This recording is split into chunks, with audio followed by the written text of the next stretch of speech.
Tonight on NBC, Jimmy Fallon and Bozoma St. John host the incredible new competition show. I hired 10 creatives from all walks of life. They will be battling it out to see who can impress the world's biggest brands. This is a huge opportunity. This is the battle for the next big idea. This is not play. We're spending millions of dollars. I'm so excited to embark on this adventure with all of you. May the best idea win! On Brand with Jimmy Fallon, tonight on NBC.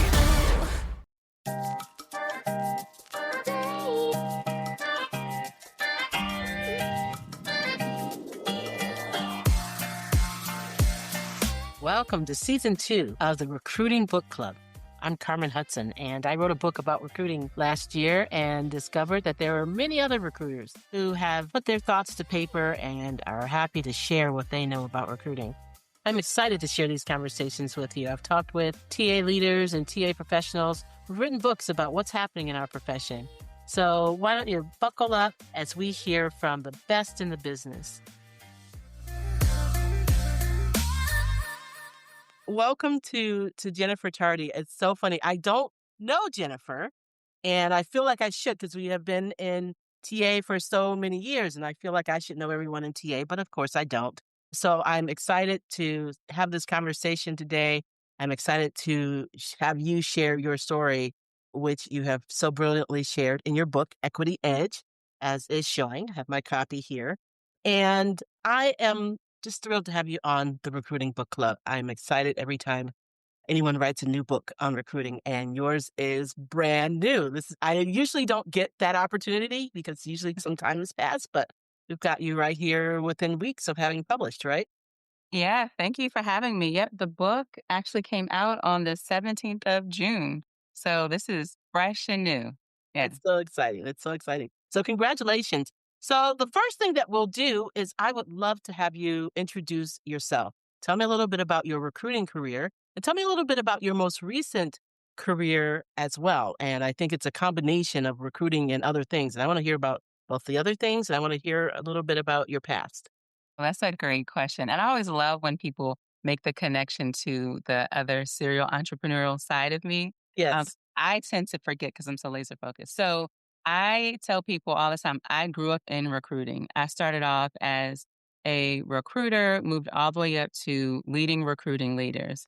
I've worked across many different industries, from the energy industry to the railroad industry to plumbing supplies. I've recruited in healthcare, education, a gamut of places. And one of the ways that I actually got into this diversity recruiting work is because, as you know, when you're leading recruiting teams, you're getting the initiative around help us to increase diversity.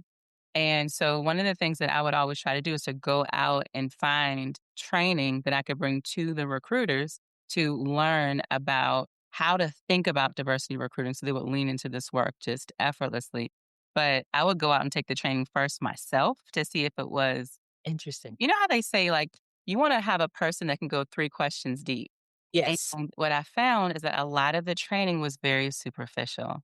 And you know how they say if you can't find it, it means that you need to build it. And so a big part of my journey and a big part of my process is just going back through history. And that's the lens that I take is sort of, multifaceted. One is I needed to dive deeply into understanding American history. And what I was doing was translating it into how we got here today in recruiting and what we need to do differently.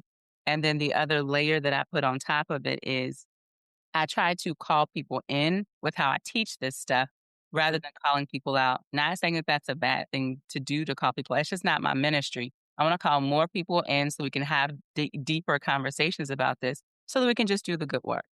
Long answer to the question. I think your approach is spot on. And it was interesting because I was reading and I actually went back, and because my approach as well is to, let's understand the history of this. And a few years back, it was actually 5 years back, I wrote just a heartfelt couple of blogs about diversity in this country. And that's exactly where I started. I went back and said, you know what? I don't know if everyone understands the history and how we got here Right. and Right. why we're in this place.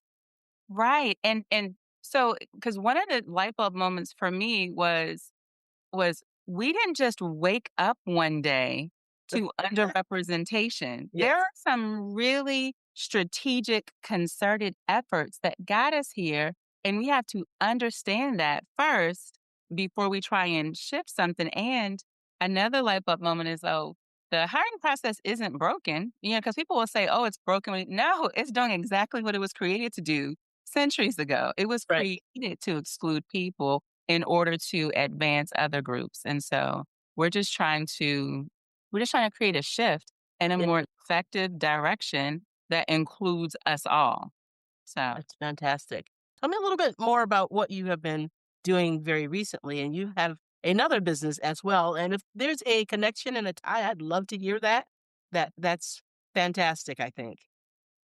there are actually two others. So I have another business called PWP Health, and we're in the mental health industry. I have two other business partners. We have a behavioral health clinic that's out in Chicago, where we have I think now we're probably at about 70 employees, and our caseworkers and therapists. So our therapists are doing therapy out in the community, and our caseworkers are supporting our clients in the community from housing, food pantries, all the things that they need to live more independently.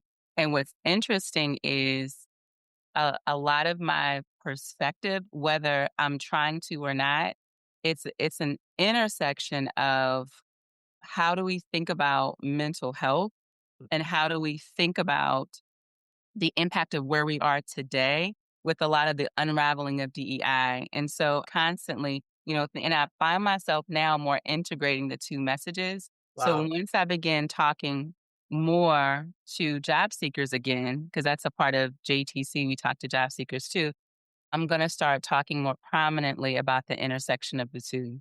Like, how I want to name the emotions that people are experiencing as they are being marginalized That's and right. trying to get more access to job opportunities.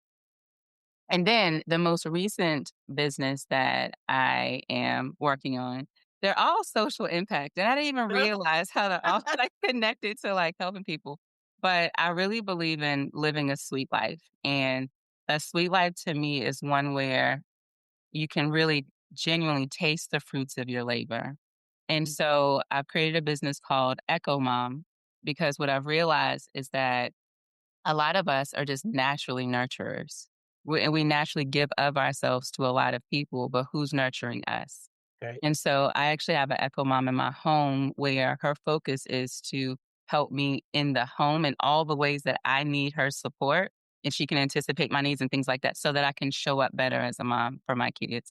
And so That's I'm fantastic. replicating that to show other moms how to do the same thing too. That's fantastic. And I think the other side effect of that is you show up better at work, right? Because you're 1000%. you are so certain that those things are being handled. That's fantastic. There's that connection again. There's It that all needs connection. to come. It's all connected. It's all connected.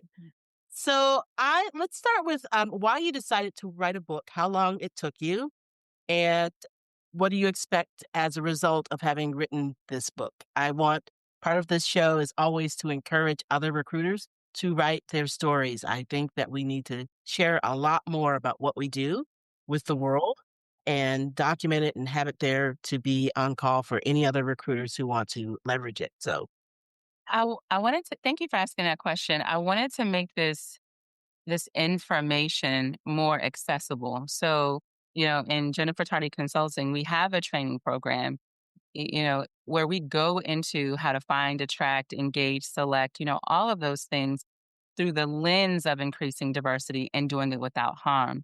But to make it more accessible to me would be how do we really condense this into something that people can read in one space in this book? And then how do I layer in human stories, like mhm, human moments that are happening? So, because accessibility to me isn't just, a time or I can go and purchase it, but it's also how can I make it more relatable? And so, my intention was to create a message that felt like it's two friends having a conversation, and you can ask me anything you want to ask me here. And so I'm taking something that feels complex and nuanced, and I'm trying to explain it in more of a simplistic way where we can do something about it. I think a huge part of a huge challenge in this work and in this industry is that sometimes it just feels over your head. It feels like you're not qualified to be able to do anything about it. And I just wanted to do something different. That is fantastic. How long did it take you to write it?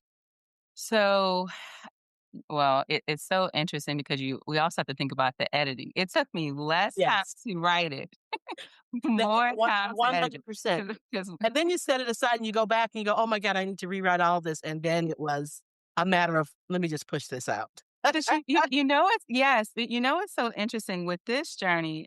So I got picked up by a publisher. This book should have came out. So if we're in 2025, this book originally was supposed to come out in 2024. So I was picked up by a publisher, and then that publisher orphaned the book. See, I learned a whole new phrase in this That's whole right. publishing industry because they got rid of a department within their company that focused on business books. And so several of the authors, myself included, we got our book out orphaned. Now, when the book got picked up by another publisher, an even stronger publisher, the editor sat me down and she was like, "Hey, I think this is a great book, but I actually think that we can reconstruct how we think about this message." So Mm, the original title of the book was called Who is Qualified?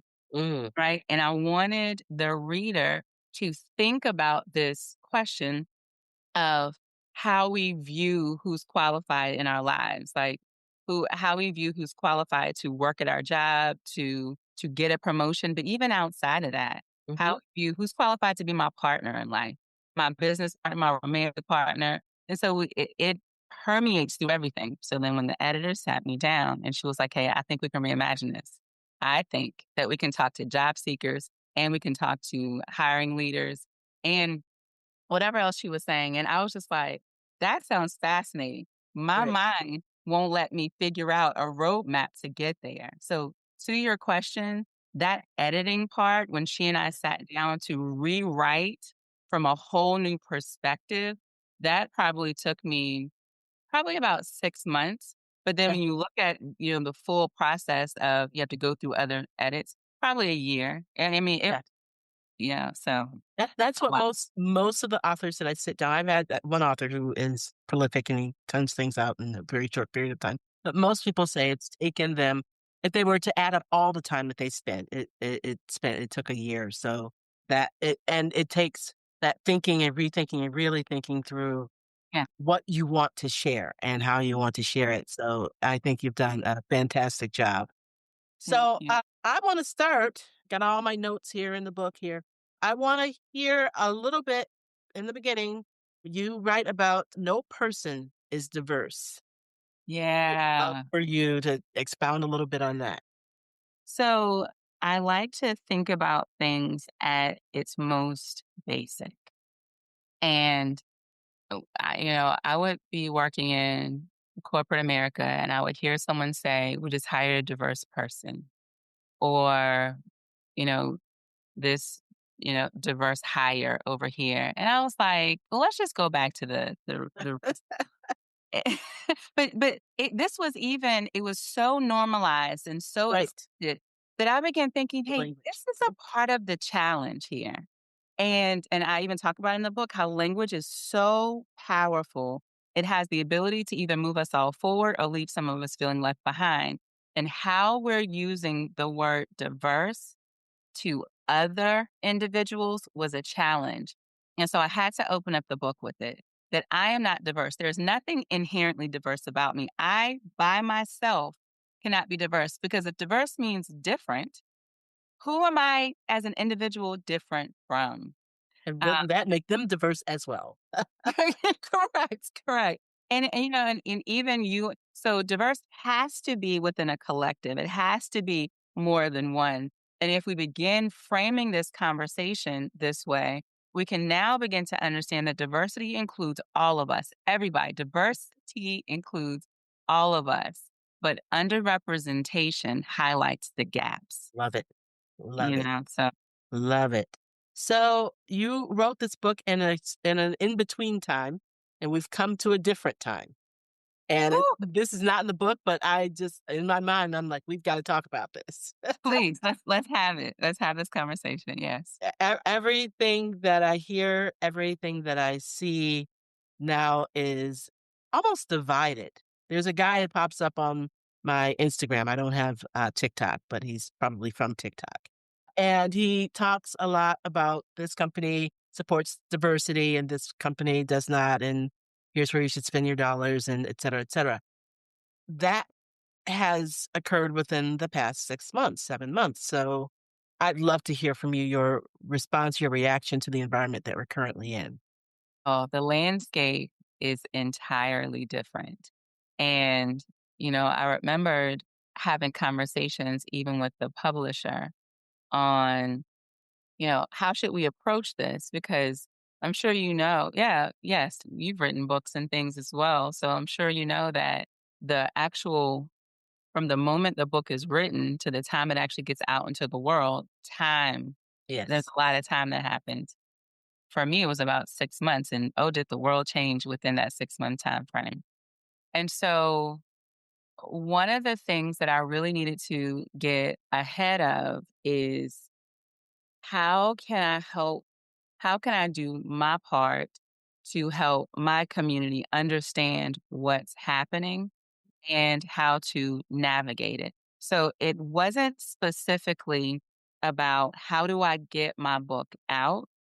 It was, how do I help you understand what's happening and how to navigate what's happening today and understanding that leveling the playing field, you cannot move away from or run away from. It's going to be in your face. And oh, by the way, if you need some additional assistance, then check out the Equity Edge.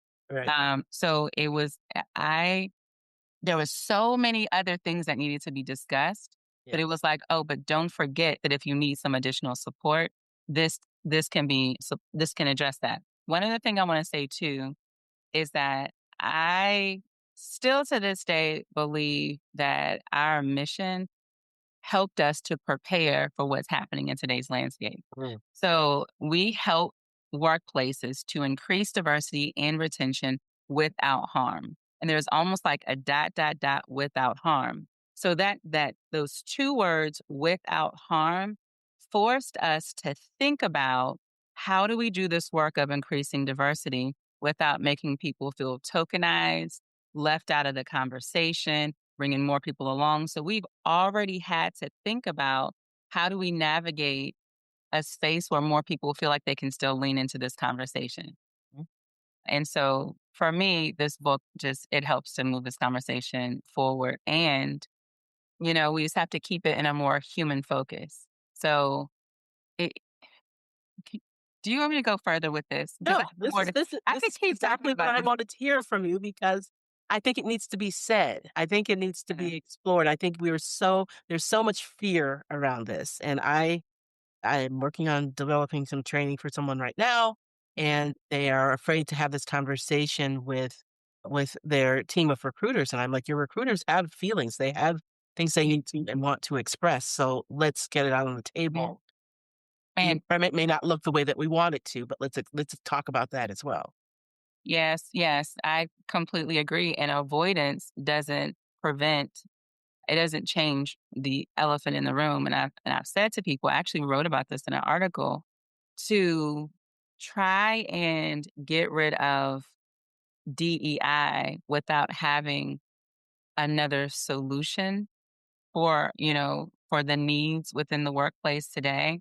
It's like having a big old elephant in the room and throwing a tarp over it. Mhm. And throwing that tarp over it, it's like, okay, so you do realize that eventually people are going to start bumping into this elephant and it's going to become a liability for the organization. Eventually, people are going to start separating themselves on one side of the elephant to the other side of the elephant. And now they're going to have to talk louder just to be able to hear each other. So, like, all of these symptoms brew from the fact that there's no solution to removing the elephant out of the room. You're just throwing a tarp over it. That And so for me, I I am complete, I don't care what we call it. I don't care if we never call it diversity, equity, and inclusion, but what I care about is the work still happening. So now my conversation with employers is more around how do we really get back to, what we can all agree on from a human perspective? Hmm. What are the things that we can agree on? One is that, can we agree that that people deserve access to opportunity that are qualified for? Okay, that's an easy one. Humans. Hmm. Humans deserve access to opportunity that they're qualified for. Okay. So can we also agree that there are hurdles or barriers that historically have gotten in the way from there being access to these opportunities for humans? Okay, the variation of barriers, how much you agree, we're not talking about that, but that there are barriers. Okay. Do we also agree from a human standpoint that if we're able to, especially being in recruiting, if we're able to, why not remove those barriers so that we can gain more qualified candidates within these positions? And so it's really getting back to just the real foundational questions on our recruiting team. Nobody said anything about diversity, equity, or inclusion. But if you want to take the conversation further, you can begin asking the question, with these hurdles or barriers, who's most vulnerable to them? Okay. Okay. Can we start there? Hmm. And then can we continue down the path and as we begin to eliminate barriers for all? Let's start with who's most vulnerable, because if we start there, we all benefit from that. I love that. And understanding the benefits of doing this at this time in our country where we are seeing documented changes in our population, documented changes in who buys what, who's Yeah. contributing to what economy, and making sure that everyone's able to participate in that economy. That's what's Yes. most important. And one thing that we know, if history is any indicator, the landscape will continue shifting. Yes. This is, and especially especially when you live in a very extreme one. When Hmm. you live in very extreme seasons or extreme landscapes, the next landscape that we move into is it's not going to be the exact same as before. And so the question we all have to ask ourselves is, on what side of history do you want to be? On what side of history do you want your workplace to be? Because people are paying attention, especially, Sure. some of the newer generations that we have. They're paying attention and they're making more value-based decisions because of it. Love it. Love it. Hey, it's Libby DeLucian. If you're sick of business advice that sounds cute but doesn't actually move the needle forward, this one's for you. The Libby DeLucian podcast is where we go one layer deep. No gurus, no glitter, just straight up unfiltered talk about scaling a business, running a household, and holding on to your sanity in the middle of the chaos. If you're the bottleneck in your business or in your own life, I'll show you how to fix it. Simple, tactical, and one layer deep every time. Let's go. Visit libbyd.com and check out our podcast today.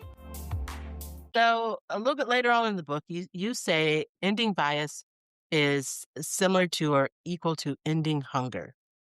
Do you believe that all, most, or a fraction of the work that we're doing is actually going toward ending that hunger? So, in the book, I was talking about how someone in the audience mentioned that it feels as huge or as big or as expansive as, like, how do I as an individual end bias? It feels like saying, how do I as an individual end world hunger? Right. And so my point in talking about that story in there was, I don't want thinking about it that broadly is extremely overwhelming. Yes. And it puts us in this place where, why even try? There's no way that I can end world hunger, right?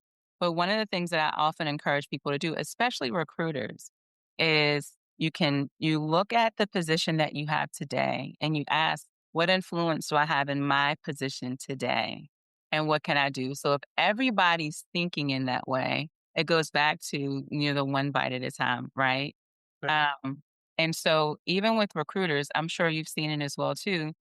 Sometimes recruiters, being a recruiter, you can feel like a paper pusher. You can feel like, oh, I'm just a glorified administrative assistant to my hiring managers. But that's not the case. You have so much influence and so much power to be able to shift the trajectory of what's happening in your workplace. You just have to recognize that you can do it one step at a time. Love it. Love it.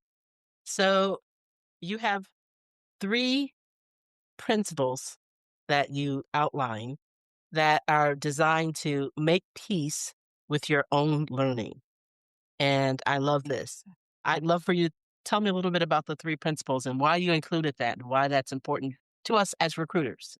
So I am a big proponent on there are actually a lot of them. I'm a big proponent on we're all on this learning curve together. Whether you don't be so hard on yourself, whether you're just now starting the process of learning about how to increase diversity or whether you are knee deep in it the way that I am, don't be so hard on yourself with it. Mhm. Let me do a quick pause with this because what page are you on with this specific? I was looking at that one came from page 25. So I want to make sure that you and I are talking about the exact same things here. Yeah, because you're talking about getting over our own learning curves. You're Yeah. talking about the language that we use and Yep. being Yeah. open. Yeah. Yeah. Yeah. We're on the same page. Yes. Okay. So let me start that. Let me start that part again because, all right. So I went to the last one first. Okay. So making peace with your own learning curve. So some of us actually, we started different places. And the point here is just enter the process and be open with it. Understand that we're all on this learning curve together. Some of us a little further ahead. Some of us are just now getting started, and it's all okay. It's all okay. Just lean into the process. And then I also talk about if there are any places that you're just unsure of, just ask questions.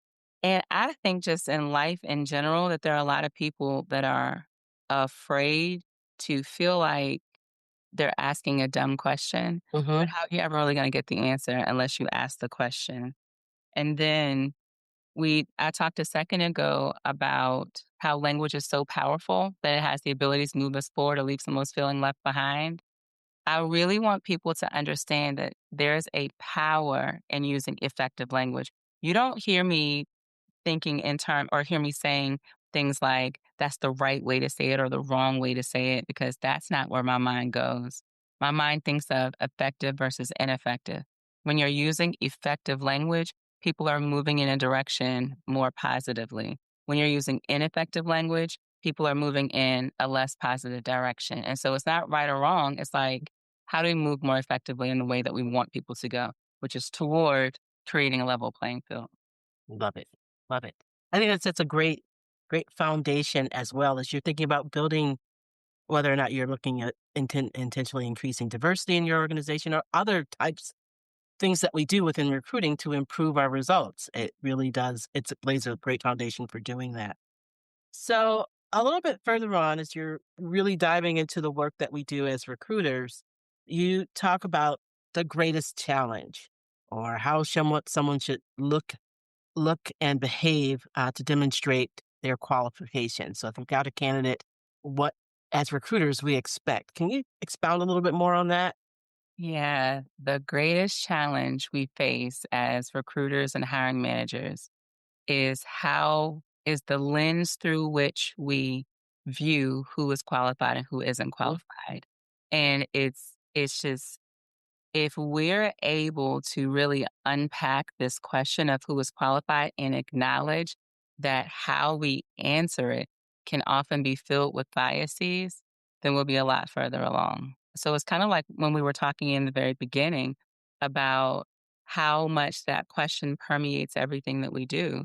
Who's qualified to be my instructor? Who's qualified to be on your podcast? And how are we answering that question? Are we looking for a certain type of person? Do they need to show up a certain way?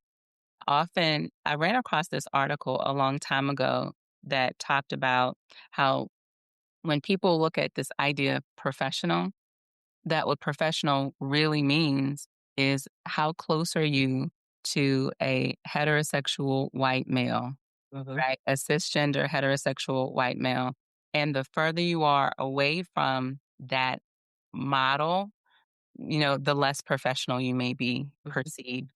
And so if we can understand and acknowledge that the lens through which we're viewing a person as qualified or not qualified already has some inherent flaws, then we can begin to have a better conversation around it.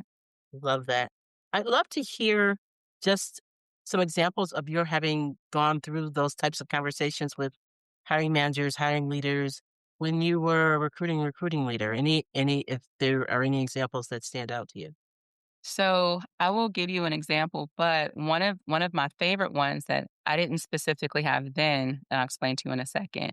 But when I'm on stage now and I'm talking to audiences, I'll often say, can you believe that there was a time and still is in some places where people will look at the fact that my hair is locked Hmm. and they'll say, oh, she's not qualified for this job right here. Hmm. And what does my hair have to do with whether or not I have the skills to do this job or not? There have been conversations to your question where I've had with hiring managers on how someone may dress, the color of their nails. My nails are pink right now, so is my lipstick. And so you hear women often talking about how they have to show up in a certain way. You have I've actually had to have conversations with what happens when you're talking to a hiring manager is because it's not 100% blatant. They'll say, "Oh, this person just isn't quite a good fit." That's what happens, right? Yeah, so it's not as obvious or in your face. And if we don't question that as recruiters, it just goes away. Exactly. Exactly.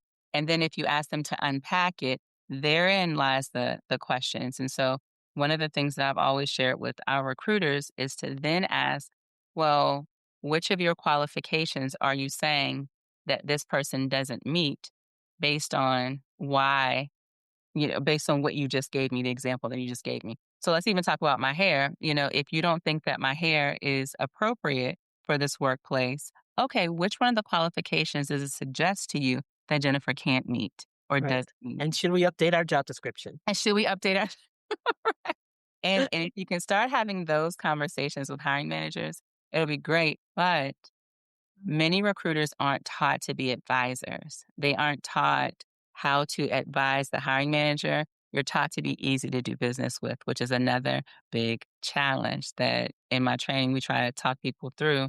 Because if you see yourself as being easy to do business with, the idea of even questioning this person just isn't a good fit, it feels like I can't do it. So, it's not my responsibility to do that. Well, I will tell you part of my discussions with recruiters now, if you aren't able to do that, if you can't be an advisor, you probably don't have much work ahead of you because Yeah. the nuts and bolts of what we do is easily being absorbed by technology. So Mm, it's all mm. that unspoken work that actually helps the organization, pushes the organization forward that we have to become adept at doing. And I think often that's a different skill set that we haven't exercised as much. I love how you said that because that is a major point. If this is the part where your hiring manager needs you, the sending over resumes and things like that, technology is handling that. This is the part. And so if you can't skill up or upskill in this area, you're right. You may not be value added in the That future, is in it. the near future. So you have a list of, I think, your top 10 unconventional sourcing strategies for recruiters. And as an old sourcer, I love diving into this. And you talk about things such as engaging with local churches, launching a boomerang program. I want to put a pin in that one and talk about that.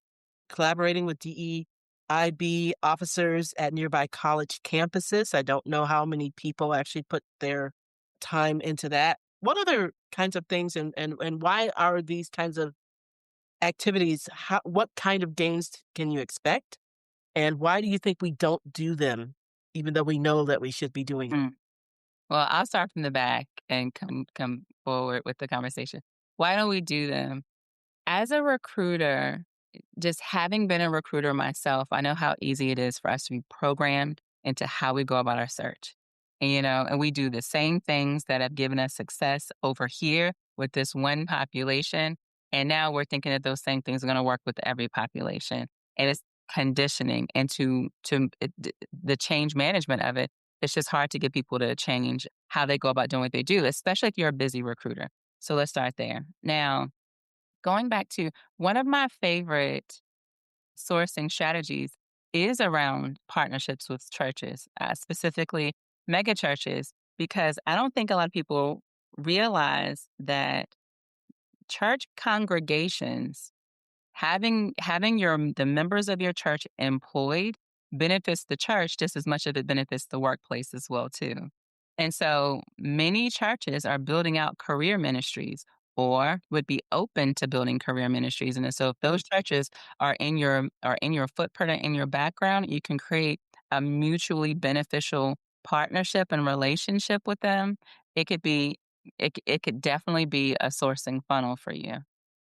And then there was another part of your question that I Well, I'm really curious about how do you get recruiters to lean in to doing something other than going to LinkedIn and going, I don't have enough candidates. so well, one of the first things, which may sound a little counterintuitive, is it goes back to language. A lot of people aren't leaning into this work at its most surface level because they don't feel qualified with the language to use. It's almost like if somebody told you to go into a conference where the theme is all about taxes and you don't know anything about taxes, you're going to be way more resistant to it than some people. So if you're able to create common language that we can all agree that if we use these words within this organization, you're not going to experience backlash, that we're all good. This is a safe space to use this language when we're talking about groups. And now you get into sourcing. And now you get into, going into the mega churches because you have more effective language to use. It sounds like something Mhm. that's so tiny, but it's actually really Larger. huge. Yes. Yes. And because you're helping people to become more comfortable if they have the right language to use to go into these communities and have conversations too. And so how do you get people to do it more often? Number one, when recruiters are coming to you and they're saying, hey, we've tried everything, you have to challenge that. Well, Right. tell me exactly what you have tried. We used to, when I was leading recruiting in the education industry, we had a sourcing escalation document I love that that. recruiters had to follow. So before you could come to me and say that you've tried everything, have you escalated your sourcing strategies? So just having a visual for them, something mapped out for them that, okay, you tried this. Okay, if this didn't work, try this. Try this. And so we're Love that. teaching them how to think about this versus specifically where to go. Yeah, one of the things that when I talk with recruiters and hiring managers and recruiting leaders, I talk about sourcing and where someone is likely to come from. So going in the past and looking what this person is likely going to come from this database, or they're going to come from LinkedIn or what have you.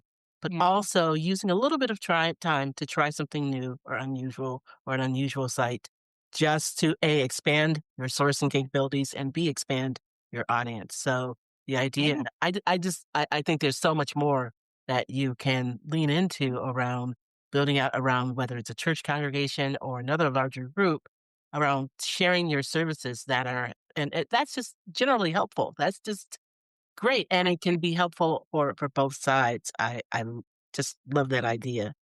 I agree. And I'm like, and don't just try it once and Yes. keeps Yes. happening. We'll go to this event over here, or we'll go to this online website and we'll try it once. Like, that doesn't work. See, I told you it wasn't going to work. But what you're forgetting is the reason these other strategies are working for you is because you've invested, you're engaged in it, you're connected to it. They know you when they see you there. It's not the first time. So people have to warm up to you, to your organization. So sometimes you have to give it a little more than just that one good old fashioned try. I love it.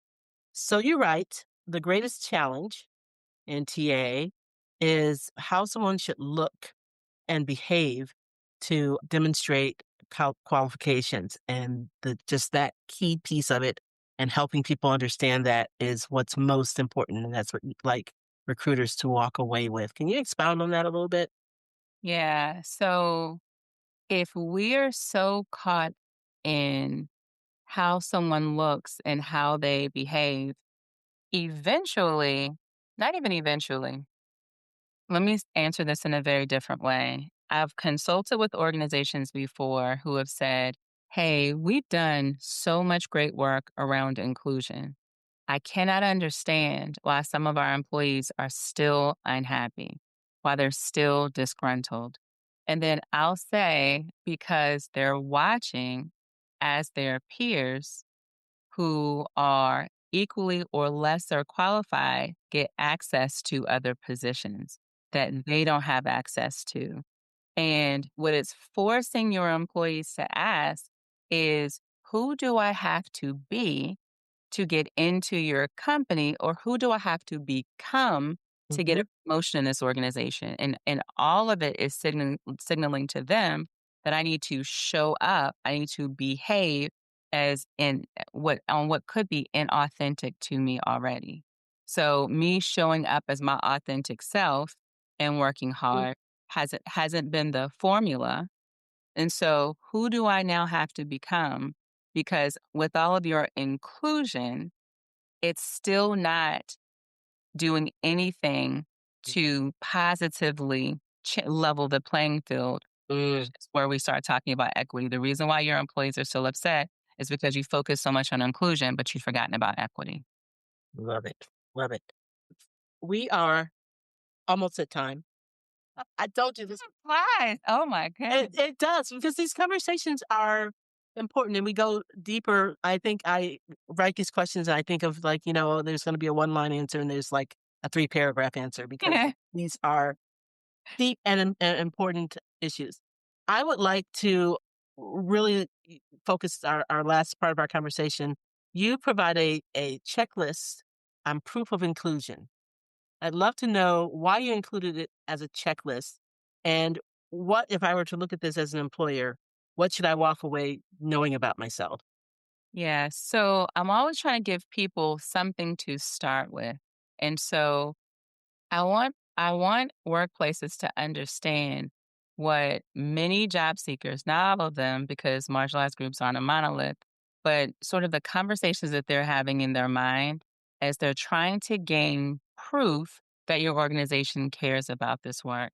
And I would probably say that it's even more important today, where in the book we're talking about things like, what are your leaders talking about as it relates to diversity, equity, inclusion, even if you don't call it that, with what do we see on your website? And we know that some websites are scrubbing this information from there Hmm. on social media. What sort of events are you all celebrating, and where are you all going to? And does it speak to me when I do research, when I as a job seeker am doing research about your organization, regardless of where I go, whether it's your social media or website, word of mouth, does it signal to me that you're looking for somebody like me within your workplace? And the more you're able to signal to people, the more you're able to attract them to your company. I love it. And in true recruiting form, you had a list of areas, whether or not it's leadership diversity or diversity on the board, or Yeah. whether or not it is, do you have employee resource groups? And then you have kind of an evaluation criteria and then a checklist. And I love that it gives a really nicely broken out way for a company to take a look at itself and take a look at its behaviors. And let me tell you a very interesting story. I don't know that I've said this on a podcast or anything before, but when I was working in corporate America, specifically when I was leading teams, if I could go to your website, you know how most organizations will show their executive leadership team and the board Mhm. of directors. If everyone that I saw was white, if I didn't see any diversity whatsoever, then I would know how much of a challenge I was going to have as a Black woman who was locking her hair up going into your organization. And as it related to my negotiation, I would negotiate even harder, because that tax that I'm going to have to pay because Mhm. I don't show up in the same way everyone else shows up, I'm charging that to you as the employer as well too, because I know I'm going to have to fight an uphill battle.